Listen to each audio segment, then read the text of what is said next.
gracias por la invitación al doctor Jaime Rivera, algunos contratiempos, por lo cual pido una disculpa. El tema que desarrollo es el manejo inicial de trauma. En la Ciudad de México cada vez es más frecuente este tipo de pacientes, aunque sigue siendo la primera causa los accidentes automotores que nos van a provocar pacientes con un trauma mayor o pacientes politraumatizados. La violencia se ha incrementado y esto también tiene que ver mucho con la violencia doméstica, que también se ha incrementado y nos han llegado pacientes para atención en el servicio de urgencias. Esta diapositiva demuestra una ciudad bonita, una ciudad de México en la noche. Sin embargo, es en la noche cuando el mayor número de pacientes traumatizados llegan a los servicios de urgencias. ¿Por qué? Porque ahí disminuye el tráfico y el accidente automotor cobra víctimas de manera importante. En las mañanas, tal parece que es una ciudad de un gran estacionamiento, en donde no nos podemos mover y prácticamente venimos a 20 kilómetros por hora y es imposible tener lesiones tan severas como se observan en las noches, cuando las vías de alta velocidad están libres y el paciente o los jóvenes principalmente alcanzan en los autos una velocidad por arriba de los 120 kilómetros por hora. Entonces, ese tipo de pacientes ahora nos llega más en la noche, no en las mañanas, y es en la noche cuando muchos de nuestros hospitales carecen de algunos servicios o de algunos médicos y el paciente puede llegar a morir. Por eso es muy importante que nosotros sepamos qué es lo que debemos de hacer en el servicio de urgencias cuando suceden estas cosas o cuando nos enfrentamos a este tipo de pacientes. Muy importante que nosotros conozcamos lo que es la cinemática del trauma. ¿Y por qué? Porque la cinemática del trauma nos va a ayudar a identificar el tipo de lesiones que vamos a observar en los pacientes. Desgraciadamente no se me produce un video que traigo acá. Entonces, la cinemática del trauma lo que intenta es identificar todas aquellas lesiones que nos van a poner en peligro la vida del paciente. Es decir, se trata de una ciencia que nos va a demostrar el mecanismo, nos reconstruye el mecanismo de cómo un paciente va a llegar, no lo reproduce, nos va a reproducir el mecanismo de cómo un paciente va a tener ciertos tipos de lesiones. Esto nos ayudaría a pensar desde un principio qué lesiones graves, qué lesiones tan importantes vamos a encontrar en el paciente con trauma. Estas lesiones que potencialmente nos van a poner en peligro la vida y de las cuales el médico que está en el servicio de urgencias debe de saber identificar para poder relacionarlas, prevenir y evitar alguna complicación. Tratarlas de manera inmediata. Ok. Entonces, como definición tenemos que el trauma es toda agresión física o mental que surge de origen externo o autoinfligido. Otro video que tenía que pasar. Por lo tanto, nosotros en nuestro medio, en nuestra ciudad, vean que es frecuentemente que veamos este tipo de problemas y que en general la causa número uno de ingresos sean los pacientes que tienen accidentes principalmente automovilísticos o de tráfico y que ingresan al área de urgencias. A ver si al final se los puedo reproducir. Ok. Bueno, entonces un paciente politraumatizado se va a definir como un individuo que súbitamente absorbe la energía del entorno, sufre una o más lesiones de órganos vitales y por lo menos una pone en peligro la vida. Entonces, la obtención de los resultados satisfactorios en los pacientes lesionados depende de la atención inicial. Si el personal que está a cargo de recibir estos pacientes en urgencias está adecuadamente entrenado, podrá dar una atención en forma adecuada, identificando aquellas lesiones que nos van a poner en peligro la vida del paciente, formando un equipo de trabajo un equipo traumatológico para poder recibir a estos pacientes. Por otra parte, en la actualidad se les pide que aquellos médicos que están a cargo de la atención de estos pacientes sean capaces de poder llevar a cabo en forma inicial una atención al paciente politraumatizado con las reglas que pone el ATLS. El ATLS nos ayuda de alguna manera a atender en forma ordenada a estos pacientes. Se les pide también cursos de PHTLS o bien el curso de ACLS, considerando que son los pacientes que van a llegar y que de alguna manera tienen lesiones que están poniendo en peligro la vida y que se tienen que identificar en forma temprana. Entonces, la mortalidad de los pacientes en el servicio de urgencias tiene un aspecto trimodal, es decir, sigue siendo que los pacientes van a fallecer en los primeros 30 minutos prácticamente en el sitio de los accidentes. Un 50% de los pacientes fallece ahí y es muchas veces por el tipo de lesiones que tienen y la dificultad para extraer a estos pacientes, lesiones que potencialmente van a provocar la muerte o exsanguinación de estos pacientes en el área en el sitio del accidente. En ocasiones, poniendo como ejemplo esta Ciudad de México, los sitios de accidentes a donde se llevan a cabo y el traslado de los pacientes lleva más de 2 horas, ya no la hora dorada que normalmente estamos acostumbrados a identificar en el paciente con trauma. Se lleva a cabo por más de 1 hora, poniendo en peligro, pues obviamente, la vida del paciente. Y esas lesiones muchas veces son lesiones que van a provocar la obstrucción de la vía aérea, que no es tan fácil poderla llevar a cabo la permeabilidad de la misma en el sitio del accidente. O bien, lesiones importantes en tórax que le van a provocar la exsanguinación. El otro 30% prácticamente se lleva a cabo en el servicio de urgencias, porque el paciente logra llegar, pero también se presentan lesiones que son incompatibles ya con la vida. Y en muchas ocasiones la inexperiencia del médico también va a contribuir con esta mortalidad. En los siguientes días o semanas se va a encontrar el otro 20% de los fallecimientos, y es precisamente en las terapias intensivas a donde se lleva a cabo la recuperación y son sometidos esos pacientes de alguna manera se exponen a múltiples bacterias en el área de terapia intensiva y provocando la sepsis. Una respuesta inflamatoria severa que muchas veces no se puede detener y que continúa hasta llegar a una falla orgánica múltiple. Aunado a todos los procedimientos quirúrgicos, el paciente recibe, este es el clásico paciente que recibe el doble golpe traumático, es decir, el primero el trauma, el propio de la cinemática del trauma, y el segundo evento es el quirúrgico, que lo hace más susceptible a tener un desgaste de su energía y ser susceptible a provocarle una falla orgánica múltiple en las siguientes semanas. Un 20% de esos pacientes puede fallecer y son por complicaciones prácticamente. Nosotros tenemos que tener en cuenta la hora dorada, y la hora dorada se considera como una ventana de oportunidad para establecer medidas encaminadas para salvar la vida y las extremidades de los pacientes, identificar todos aquellos órganos que de alguna manera están en riesgo y que solamente requieren una sospecha para poder llevar a cabo una atención en forma adecuada. Entonces, para que nosotros podamos recibir a los pacientes en las áreas de urgencias o de reanimación, debemos hacer una preparación de las mismas.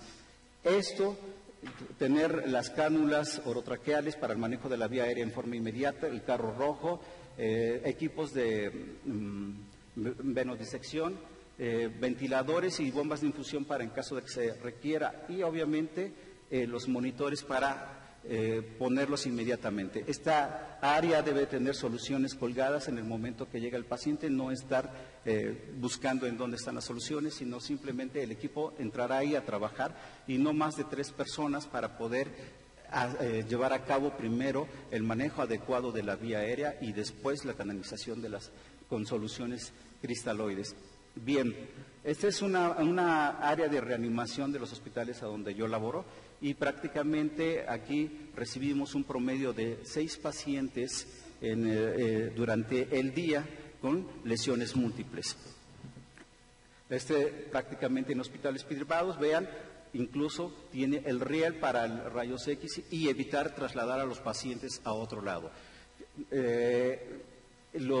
Todos los aditamentos prácticamente están empotrados ya aquí en el área en este muro a donde se va a tener la succión y tomas de oxígeno para un manejo más rápido de nuestros pacientes. Preparamos nuestra área y después vamos a tener que seleccionar adecuadamente lo que se considera el triage, seleccionar y clasificar a aquellos pacientes que en determinado momento tienen una lesión que está poniendo en peligro la vida. Después vamos a hacer una valoración primaria, esta valoración primaria la vamos a ver de manera inmediata, y la reanimación. Entonces, posteriormente pasamos a una valoración secundaria, un monitoreo, los cuidados definitivos y hacia dónde vamos a dirigir a nuestro paciente, a hospitalización, a la terapia intensiva o traslados. Después de esto, el equipo de trabajo debe de reunirse y hacer una evaluación, una retroalimentación de los aciertos y errores que se tienen. En muchas ocasiones esto es difícil y se nos olvida. En esta evaluación entra el médico urgenciólogo que está a cargo del paciente con los médicos interconsultantes, que puede ser desde el neurocirujano, el cirujano de tórax en algunas ocasiones, o el ortopedista, el mismo anestesiólogo, para saber cómo y en qué fallamos al momento de traslado al quirófano de estos pacientes. Entonces, dentro de la fase intrahospitalaria tenemos finalmente que identificar primero cuál es el área de reanimación y todo lo que se debe de tener dentro del área de reanimación. Vean todo lo que les estoy diciendo. El personal de rayos X debe estar avisado cuando va a arribar un paciente en forma para que tenga preparado la sangre, las placas y las salas libres cuando se requiera. Lo mismo los exámenes de los laboratorios, el personal de laboratorio debe de estar informado para tener listo todos aquellos paquetes globulares que se puedan llegar a necesitar. Es muy importante que estas áreas estén despejadas, pero que tengan una accesibilidad rápida para poder identificar y no retardar más al paciente. Y el personal que esté ahí debe estar capacitado, tanto médicos como enfermeras, para poderlos atender y desde un principio identificar si hay alguna falla en el laringoscopio o bien en lo que hace falta, qué medicamentos hace falta en los carros rojos. Todo eso es tiempo que nuestro paciente en determinado momento va a determinar si vive o muere. Es decir, si nos tardamos para traer un laringoscopio de anestesia porque en el servicio de urgencias se fundieron los focos, pues prácticamente estamos quitándole minutos de vida al paciente que pueden ser vitales. Entonces, dentro de la revisión primaria tenemos el ABCDE, inmediatamente y al mismo tiempo se tiene que dar una reanimación para restaurar las funciones vitales del paciente, una revisión secundaria y un tratamiento médico efectivo. Tal parece que esto va por pasos, sin embargo, se tiene que dar simultáneamente. Por eso existe un equipo de trabajo y un equipo que va de alguna manera a interactuar para que salvemos a este paciente, para ayudar a este paciente, para reanimar a este paciente en forma adecuada. Lo que ya se conoce en el paciente politraumatizado, y vuelvo a repetir, ATLS lo recomienda y cada vez se hace de una manera más ordenada. Si nosotros dominamos esto, podemos identificar todas aquellas lesiones que van a comprometer la vía aérea. Entonces, prácticamente, nosotros, la A se refiere a la vía aérea y control de la columna cervical. Todos los pacientes que llevan al servicio de urgencias importantísimo identificar desde el momento en que llega el paciente, saber si está consciente, si nos habla y cómo está respirando. Si está respirando en forma adecuada, solamente con el simple hecho de que nos conteste su nombre nos estamos dando cuenta. Si el paciente tiene una respiración ruidosa, hay que aspirarlo con mucho cuidado para evitar también estimularlo y provocarle el reflejo del vómito y provocar una broncoaspiración. Y en algún momento hacer un manejo de la vía aérea avanzada. Muy importante, estabilización de la columna en forma adecuada, no retirar el collarín hasta que no se descarte una lesión a nivel de cuello. Entonces, hay que recordar que no debemos hiperextender, no debemos hiperflexionar y no debemos rotar en todo paciente que se encuentre una lesión por arriba de las clavículas. La ventilación y la respiración también es algo muy importante que tenemos que identificar. Prácticamente son 5 patologías torácicas que nos van a comprometer la respiración de nuestro paciente. Su evaluación es clínica y esto sería identificar el neumotórax, atención, el hemotórax masivo, el taponamiento cardíaco, el tórax inestable y muchas veces los neumotórax. Es importante identificar estas lesiones en base a la clínica, ver cómo está ventilando nuestro paciente y dar un aporte adecuado de oxígeno. En muchas ocasiones no requiere una intubación temprana, pero sí requiere la aplicación de oxígeno 15 litros por minuto con mascarilla facial, nos ayuda a tener una saturación en forma adecuada del paciente. Hay algunos aditamentos que debemos identificar y saber colocar en nuestro paciente, como es la oximetría de pulso, que nos ayuda en forma temprana. Errores que hemos encontrado muchas veces en los pacientes que tienen una lesión de tórax es tomar inmediatamente una gasometría. No nos sirve. Tenemos que identificar cómo está saturando nuestro paciente para poder hacer un aporte en forma adecuada de oxígeno. Otro problema que identificamos es precisamente lo que se refiere a la circulación y el control de la hemorragia. Va de la mano mucho con las patologías previas que les acabo de mencionar. Ahorita les voy a explicar. Se recomienda finalmente que un paciente que tiene una hemorragia externa visible, hagamos compresión directa de ellas hasta que no pase a quirófano, no quitar nuestras manos de allí con compresiones, no colocar pinzas ni tratar de pinzar aquellos vasos que están sangrando. Simplemente es inmovilizar y hacer compresión directa. Las guías internacionales de Europa publicadas en agosto del 2009, ellos recomiendan el uso todavía de torniquetes y le dan un nivel de evidencia 1C. Sin embargo, fue aplicada en aquellos pacientes en donde hay guerra, que fueron sometidos a guerra, les colocan un torniquete. Sin embargo, dentro de las áreas de reanimación no debe de ser utilizado eso. Simplemente debemos hacer compresiones directas, un vendaje muchas veces compresivo para que el paciente dé tiempo y evitar la exsanguinación que tienen esos pacientes cuando nosotros no podemos hacer alguna situación quirúrgica ahí en el área de reanimación. Bien, si el paciente continúa con estado de choque y está saturando, tiene una saturación de oxígeno menor de 90, hay que pensar en 2 causas: que tiene un problema ventilatorio, a donde tiene una patología que le está comprometiendo, o bien que le está comprometiendo la respiración, o bien que el estado de choque persiste y el paciente está perdiendo sangre en una cavidad que no logramos identificar. Ese sangrado está comprometiendo esta circulación.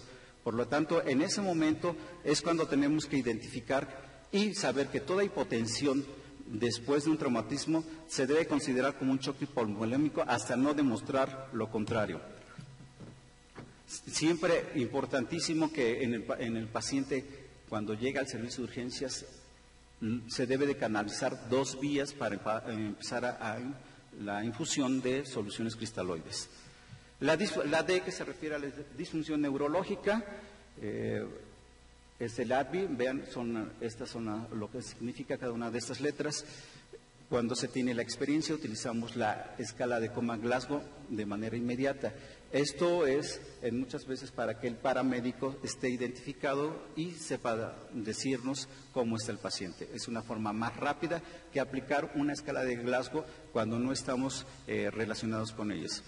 Sin embargo, hay otras cosas.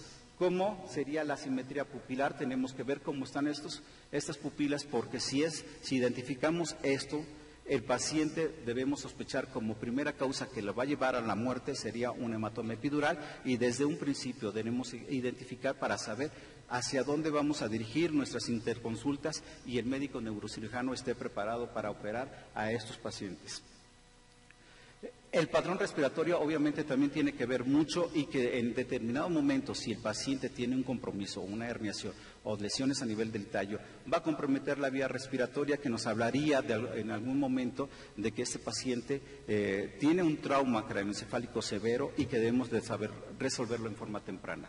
La E es la exposición y el control del paciente, la exposición del paciente en forma adecuada y el control del medio ambiente, es decir, exponer al paciente, quitarle toda su ropa, cortarle toda su ropa, pero al mismo tiempo cuidarlo de la hipotermia.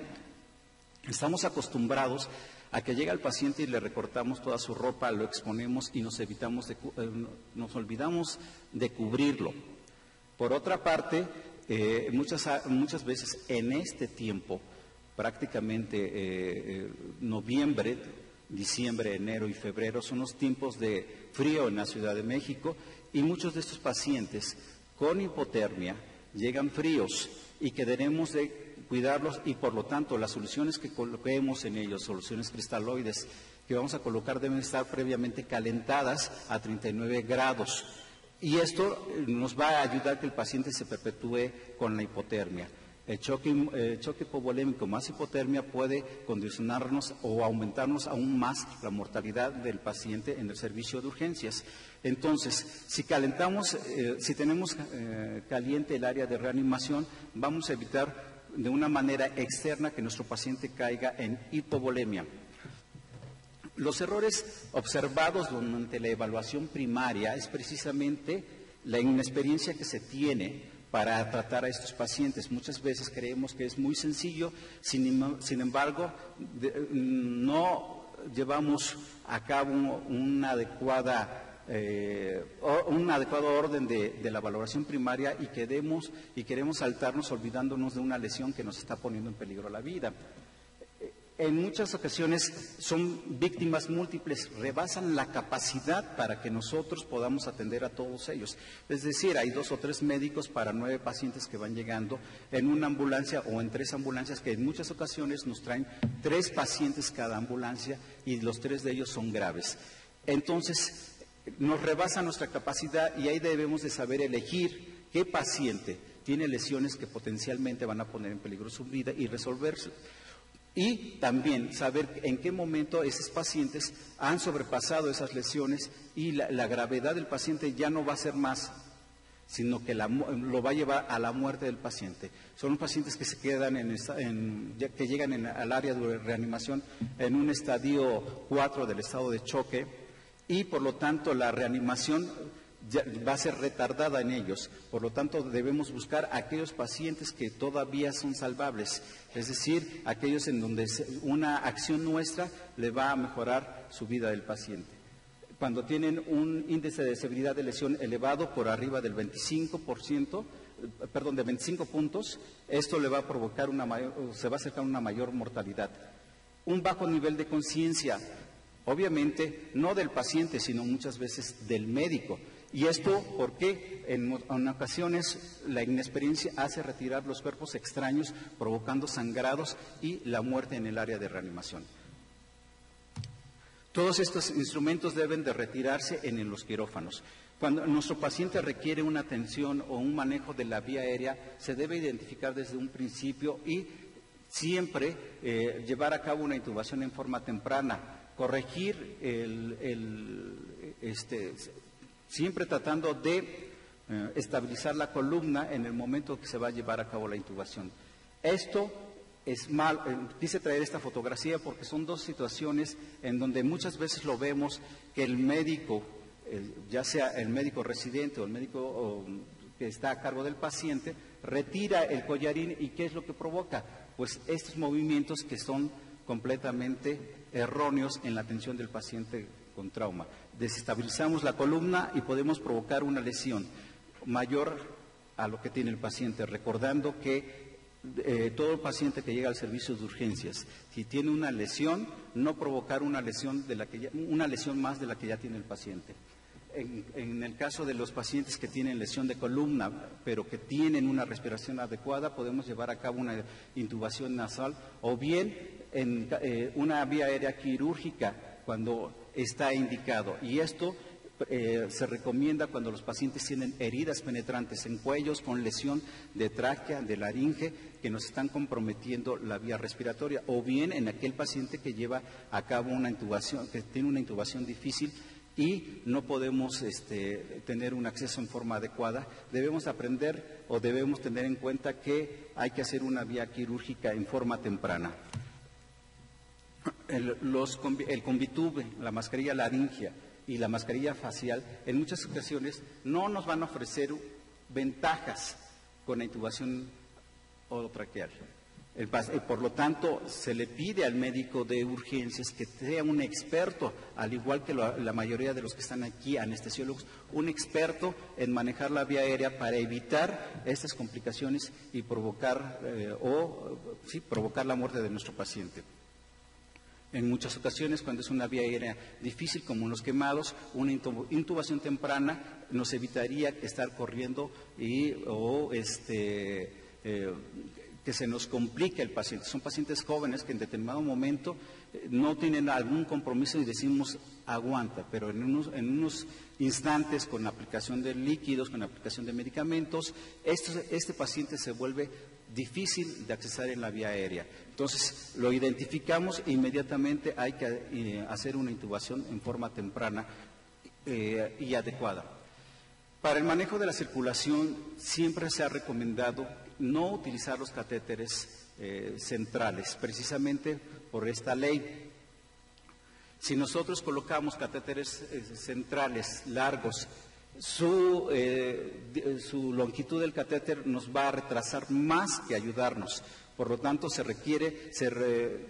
sugiere que el acceso venoso en este tipo de pacientes sean las venas anticubitales principalmente, y con catéteres del número 14 o 16, para tener un promedio de infusión de 250 mililitros por minuto, ¿sí? Entonces, prácticamente, si un paciente llega chocado y queremos pasarle volumen, en 5 minutos estamos pasando aproximadamente 1 litro de solución cuando estamos utilizando los catéteres cortos del número 14 o número 16, o bien nos vamos a una venodisección en caso de que se requiera. Actualmente se toma en cuenta esto: tiempo de lesión, quirófano.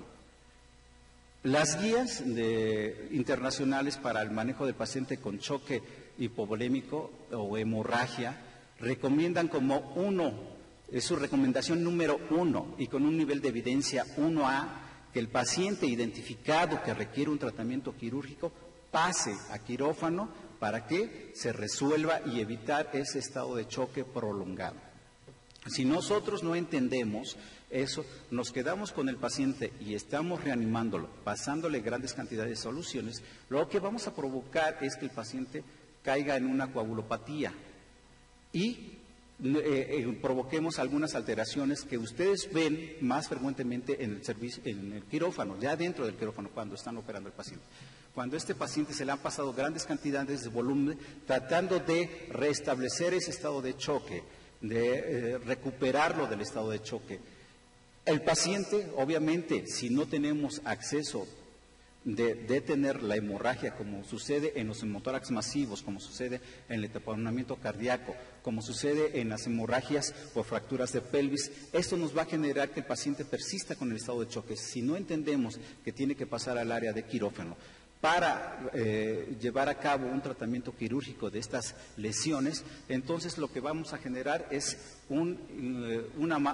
a incrementar la muerte del paciente. 50% de estos pacientes fallecen a las 24 horas cuando no se lleva en forma adecuada identificada el estado de choque. Anteriormente se hablaba siempre de un control de daños y que se identificaba al paciente que requería tratamiento quirúrgico y se pasaba al área. Es un programa que sigue en actualidad vigente. Identificamos todos aquellos pacientes que requieren una laparotomía de forma inmediata y lo debemos de pasar a quirófano. Pero en el caso de la hipovolemia, en el caso de la hemorragia, por favor, hay que pasarlos inmediatamente. Las lesiones que traiga el paciente se darán o se identificarán en forma secundaria, ya después de tenido esa hemorragia. Obviamente, dentro de la misma reanimación debemos de pensar siempre en el aporte de sangre, no solamente soluciones cristaloides recomendadas, soluciones salinas o soluciones Harman, pero también debemos de pensar y tener identificado que el paciente requiere y si está perdiendo pérdida de volumen. Cuando nosotros somos cuidadosos con los paramédicos y les preguntamos qué cantidad perdió el paciente en el área del accidente, podemos identificar en ese momento qué paciente va a requerir un estado de choque. Aparte de identificar los datos clínicos del estado de choque, vuelvo a repetir, la hipoperfusión, la hipoxemia, la falta la inconsciencia de nuestro paciente o un problema respiratorio, debemos identificar que ese paciente puede estar con un estado de choque y si está con esta sintomatología, tenemos que ir un paso adelante y solicitando los paquetes globulares. Se recomienda, obviamente, paquetes globulares del tipo O negativo precisamente para evitar todas las reacciones que se puedan llevar a cabo. No en pacientes donde hay víctimas múltiples, porque en muchas ocasiones ahí puede haber alteraciones, equivocar los paquetes globulares. Por lo tanto, sí se tienen que hacer pruebas cruzadas en ese tipo de pacientes, cuando son múltiples los que llegan al servicio de urgencias. La autotransfusión también es otro mecanismo que se lleva a cabo, obviamente lo recomiendan los Estados Unidos porque tienen áreas de reanimación en donde colocan una sonda de pleurostomía y va directamente a un equipo estéril. En nuestros servicios prácticamente o en nuestras unidades de reanimación no se lleva a cabo eso. Dentro de la reanimación debemos identificar a aquellos pacientes que nos van a enmascarar una respuesta al tratamiento que estamos dando. En muchas ocasiones esta respuesta hemodinámica no va a ser la misma, no va a ser la esperada que vamos a encontrar en un paciente en una edad reproductiva o en un paciente que tenemos en los servicios de urgencias que en promedio van de los 15 a los 45 años. En esto tiene que ver la edad, un paciente es por arriba de los 65 años y si nos bajamos un poquito más por arriba de los 55 años o por debajo de los 5 años que han sufrido caídas por arriba de los 5 metros, debemos de sospechar en un paciente de trauma de alta energía, es decir, un paciente que puede traer un tórax inestable más aparte fractura de pelvis y que nos va a provocar lesiones exsanguinantes. La severidad del trauma, obviamente, es importante que sepamos abordar al paramédico para que nos hable de la cinemática del trauma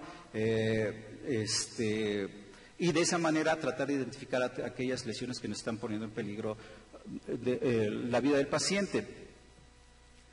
El tiempo de inicio del tratamiento inicial en el servicio de urgencias es muy importante. Vuelvo a repetirles, hay veces que en las ambulancias muchos de los médicos que están siendo contratados tratan de estabilizar al paciente en la ambulancia. Es preferible que no lo hagan y que lo lleven directamente al hospital adecuado, en las condiciones adecuadas y en el tiempo adecuado para evitar que este paciente fallezca precisamente porque se retarda su tratamiento. El manejo prehospitalario tiene que ver mucho. Si nosotros llevamos a un paciente o como paramédico traslado a un paciente a un lugar donde no tienen médicos de trauma, entonces lo más seguro es que ese paciente se someta a la inexperiencia de los médicos y pueda fallecer. En muchas ocasiones la medicación previa es algo importante y esto se ve principalmente en los pacientes ancianos que cursan con insuficiencia cardíaca, que con hipertensión, en donde están utilizando algún antihipertensivo que no nos va a dar la misma respuesta a un estado de choque en forma adecuada. Los atletas también son otros de los pacientes que tenemos que tener cuidado. Son bradicárdicos y tienen hipotensión y no hay una respuesta en forma florida como lo hacen los demás pacientes. Las pacientes embarazadas, el tipo de medicamentos, como les digo, incluyendo los anticoagulantes, debemos de tener en cuenta en estos pacientes. La hipotermia y el paciente anciano que en muchas ocasiones tiene un marcapaso, debemos estar vigilando esas situaciones, cómo va a estar atendiendo a nuestro paciente. Los anexos en la reanimación primaria, todavía estamos dentro de prácticamente los primeros 10 minutos de atención a nuestro paciente, en donde debemos identificar todas estas lesiones. Si las sospechamos, tenemos que pedir algunos anexos dentro de la revisión primaria y de la reanimación, como sería la monitorización. El paciente que nos llega taquicárdico, pero con algunas elevaciones en el segmento ST, con trauma en el tórax, una contusión miocárdica en forma temprana, debemos de sospechar. La oximetría de pulso es otro de los aditamentos que tenemos que tener en cuenta.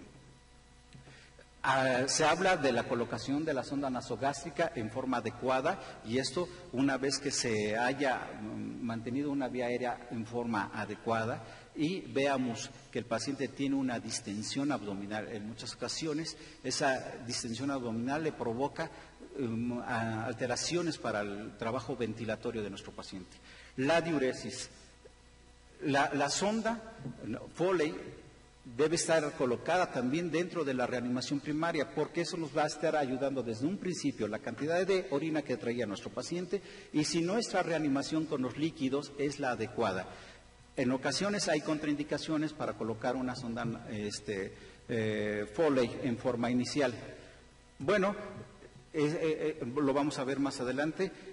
Posterior a esto tenemos que hacer una valoración secundaria y ya les había yo comentado que debemos de sospechar en una lesión de la columna cervical cuando nuestro paciente tiene un traumatismo craneoencefálico o bien tiene lesiones que estén por arriba de la columna. Hasta no demostrarlo, ese paciente tiene una lesión de columna, hasta no demostrar lo contrario. Recuerden, por arriba de las clavículas, una lesión de columna y esta lesión puede ser inestable.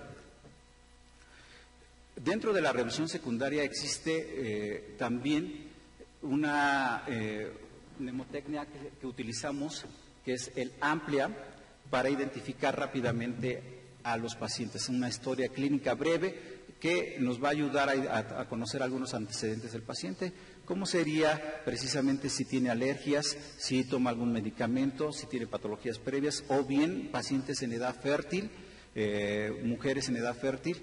A partir de los 12 años debemos sospechar en un embarazo y el medio ambiente y los eventos que se llevaron a cabo durante el accidente en atención de estos pacientes que pueden repercutir. Bueno, dentro de la exploración física es muy importante empezar desde la cabeza hasta la punta de los pies. No olvidar que el paciente puede tener algunas lesiones que nos van a comprometer y que muchas veces pasan desapercibidas. Obviamente las lesiones en cuero cabelludo, que muchas veces en los niños pueden llevarnos hasta un choque hipovolémico cuando no son suturadas o atendidas en forma inmediata. Bien, en los adultos hay que protegerlas, hay que ver esos escalpes que en algunas ocasiones se logra palpar si hay fractura o bien exposición de masa encefálica. El cuello, buscando siempre la presencia de hematomas o lesiones vasculares, esos hematomas que pueden ser crecientes y que de alguna manera, si los dejamos evolucionar y no los tomamos en cuenta, pueden comprometernos la vía aérea provocando un desplazamiento de la tráquea. posteriormente nos harían una vía aérea difícil. El tórax, obviamente, hay pacientes que tienen neumotórax simples, pero el estado de choque, el estado de traumatismo craneoencefálico nos obliga a intubar al paciente y es posible que ese neumotórax simple pase a un neumotórax a tensión y nos esté comprometiendo aún más la vida del paciente. En abdomen, buscar todas las heridas penetrantes, genitales, presencia de sangre, o bien si la pelvis está desarrollando un hematoma que se está yendo hacia la región del periné, sospechar en la lesión de las uretras, y entonces ahí sí sería contraindicado la colocación de una sonda Foley. Las extremidades.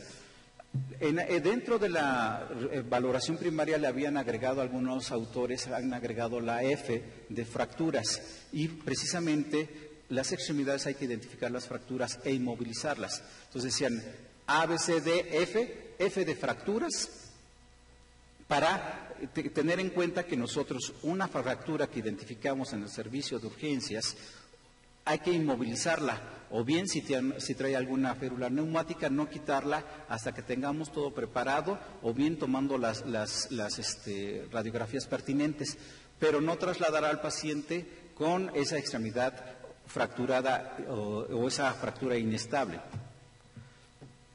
Recordar que nuestro paciente tiene espalda. La mayoría de las veces llegan, los acostamos y revisamos por la parte anterior, nunca revisamos la espalda y hay que identificar si hay alguna lesión a nivel de la espalda. Otra vez la valoración neurológica, aquí sí ya debemos identificar, hoy aplicar nuestra escala de coma de Glasgow, revisar nuevamente la columna, los dermatomas, revisar el tono del esfínter anal, la fuerza de las extremidades y la sensibilidad de cada uno de ellos. Para identificar alguna lesión que no está comprometiendo la vida del paciente. Dentro de los auxiliares de diagnóstico, pues esto es lo que normalmente solicitamos en forma temprana e inmediatamente que se canaliza el paciente. Se debe de incluir la prueba de embarazo en toda mujer en edad fértil y las pruebas de coagulación, teniendo en cuenta que esto de las pruebas cruzadas debemos de iniciarlas en forma temprana, solicitarlas en forma temprana, teniendo en cuenta que si mi paciente está en estado de choque, el tiempo de llevar a cabo todo eso en la mayoría de los laboratorios es de 1 hora. Entonces, de ahí que yo deba de solicitarlos en forma inicial y en forma adecuada. Las radiografías iniciales que se solicitan en el servicio de urgencias y en todo paciente politraumatizado es la lateral de columna cervical, la AP de tórax y la AP de pelvis. Aquí vemos una, identificando obviamente las lesiones que tienen, los hemotórax o neumotórax que van acompañados y las fracturas de pelvis. Si esto se puede hacer en forma portátil, lo haremos en el área de reanimación, evitando el traslado de los pacientes a las áreas de rayos X, porque en muchas ocasiones se nos puede inestabilizar. Algunos otros auxiliares de diagnóstico, pues prácticamente sería el ultrasonido o la tomografía. Aquí la tomografía cobra un papel cada vez más importante, sin embargo puede darnos falsos positivos. Depende de la experiencia del médico de trauma que esté identificando. En la actualidad casi todos los hospitales tienen un tomógrafo a disposición del servicio de urgencias. ¿Qué pasa? El paciente llega, dentro de los primeros 20 minutos se estabiliza y dicen, llevémonos a la tomografía, sin embargo, le hacen la tomografía, no le encuentran ninguna lesión y al rato resulta que tenía un hematoma epidural que apenas estaba desarrollando y no se identifica a través de la tomografía, o bien un hemotórax que se identifica 3 horas después. Eso nos está pasando con la tomografía. Por eso no debemos de brincarnos los pasos cuando están indicadas primero las radiografías en forma ordenadas, así como lo menciona. Hay que darle la importancia a cada uno de estos estudios y de la dirección que deben de llevar cada uno de ellos. Urografías, angiografías y endoscopías se van a realizar siempre y cuando nuestro paciente esté estable. Otro de los estudios que tenemos que hacer ya y que tenemos a la mano prácticamente es el FAST o el ultrasonido abdominal para identificar las lesiones o el líquido libre en cavidad en forma temprana, y tanto el médico de urgencias como el médico cirujano deben de ser expertos para poder identificar esto. Y en forma temprana pasarlo al quirófano. Lo mismo, la tomografía nos ayuda más en la tomografía de cráneo para identificar aquellos hematomas que de alguna manera pueden ir creciendo y tenemos poco tiempo para poderlos evacuar. Los lavados peritoneales cada vez están más en desuso, sin embargo, vuelvo a repetirles, hay veces que en la noche se tienen que llevar a cabo porque no se tiene lo necesario para poder atenderlo. Entonces, vean, cada vez se recomienda desde el 2004 que los médicos estén capacitados para llevar a cabo el FAS e identificar en forma temprana líquido libre en cavidad o alguna lesión que requiera una laparotomía en forma temprana en el servicio de urgencias.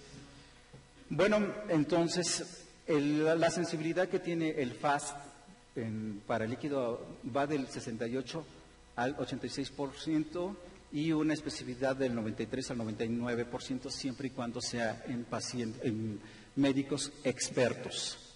Si no son expertos, difícilmente van a poder identificar esto.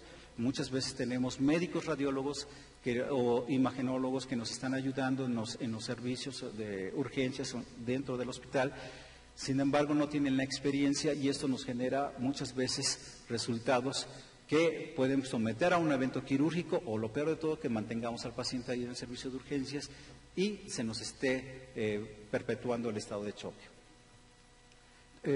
Para líquido pericárdico también cada vez se utiliza más en caso del taponamiento cardíaco o bien en el líquido pleural en caso de los pacientes con traumatismo torácico y que tienen un hemotórax. Nos ayuda más porque identificamos lesiones que en muchas ocasiones no se identificaban con el electrocardiograma o bien con las enzimas cardíacas. Las tomografías, otra vez vuelvo a repetirles, en muchas ocasiones nos da un 85% de sospecha de las lesiones, sin embargo tiene que repetirse. Si se realiza en la primera hora, dentro de la hora dorada, a las 6 horas hay que realizarlo para identificar aquellas lesiones que nos puedan provocar una lesión más importante intraabdominal, que no se detecta en la valoración primaria. El ecocardiograma es algo que nos ayuda, sobre todo en aquellos pacientes que tienen contusiones cerradas de tórax y que en muchas ocasiones cursan con una contusión miocárdica donde solamente vemos taquicardia y con enzimas cardíacas normales, pero hacemos un eco y nos identifica líquido. Eso nos evita dar de alta al paciente, nos evita que cuando lo levantemos se someta a una hipotensión y nos caiga en paro o presente una arritmia, y eso es frecuente. Créanme que es muy frecuente cuando tenemos inexperiencia en el tratamiento de estos pacientes. Dentro de la reevaluación que tenemos que estar haciendo, y en algunos autores lo recomiendan que debe ser cada hora estar valorando a estos pacientes, no podemos dejarlos abandonados, es precisamente llevar un registro en forma adecuada de la tensión arterial, de la frecuencia cardíaca, otra vez de la oximetría de pulso y el electrocardiograma. El paciente es un paciente hemodinámico que va a responder al tratamiento que nosotros estamos dando simultáneamente, entonces podemos tener diferentes patrones de respuesta, por lo tanto debemos de vigilarlos de manera estrecha. El monitoreo invasivo, vean prácticamente la uresis, los gases arteriales, la presión de venosa central. Ya cuando mi paciente esté estable, sí colocaré un catéter central, mientras no, hasta que esté estable. Si es de difícil acceso, se recomienda venosos distales o periféricos, perdón, se recomienda que la persona más diestra en la colocación del catéter central pueda hacerlo, puede intentar colocarlo, pero deben ser yugulares, para evitar así que el paciente desarrolle un neumotórax. Por el estado de choque, va a ser muy difícil que nosotros logremos canalizar estas vías. Cuando se tiene la experiencia, podremos hacerlo, si no, no lo intenten porque provocaríamos un mayor daño del que ya tiene el paciente. Los cuidados definitivos, pues obviamente identificamos una vez a nuestro paciente hacia dónde va, hacia el quirófano, no requiere un tratamiento quirúrgico, deberá pasar al área de terapia intensiva, o bien, en caso de que no se cuente con el servicio dentro del hospital, se deberá trasladarse.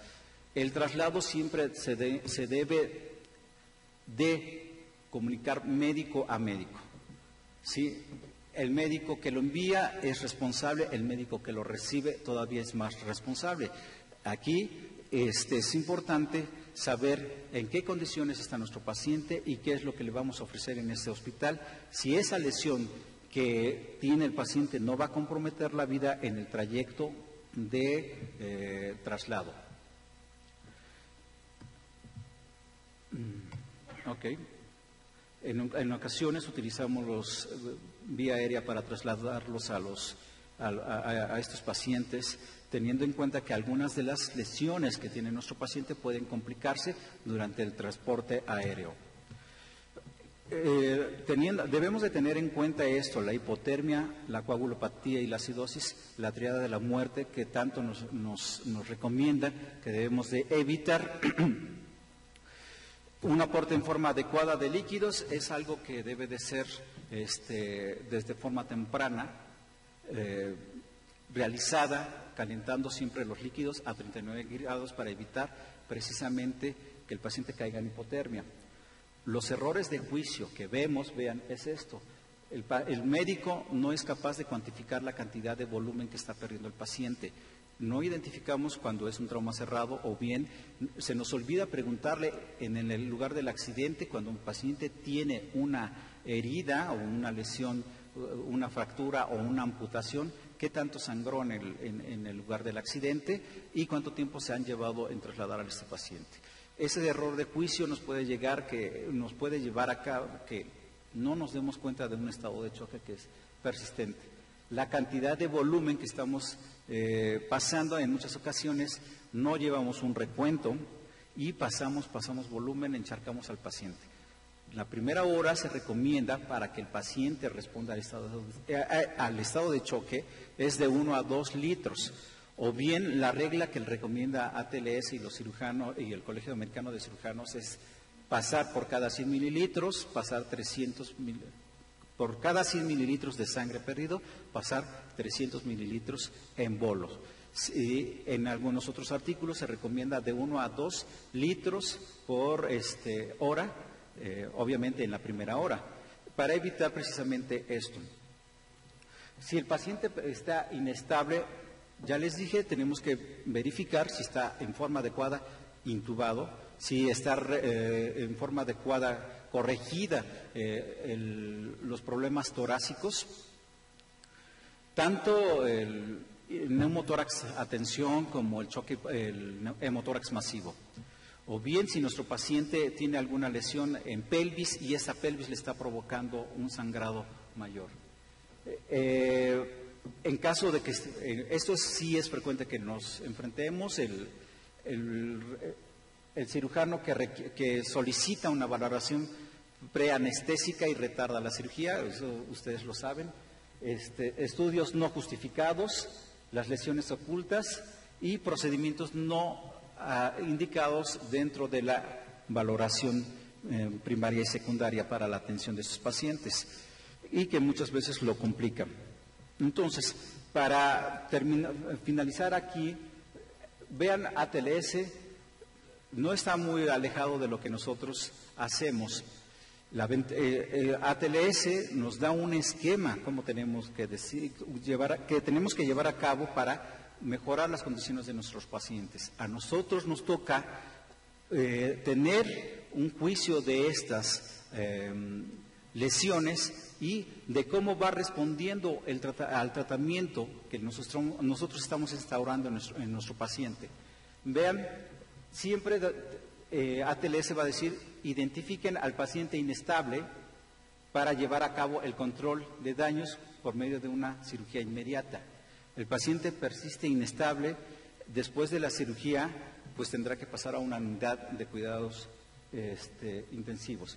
Si el paciente está estable, puede llevarse a cabo una revisión secundaria. Vean, en el paciente inestable prácticamente no hay una valoración secundaria, va a pasar inmediatamente al quirófano.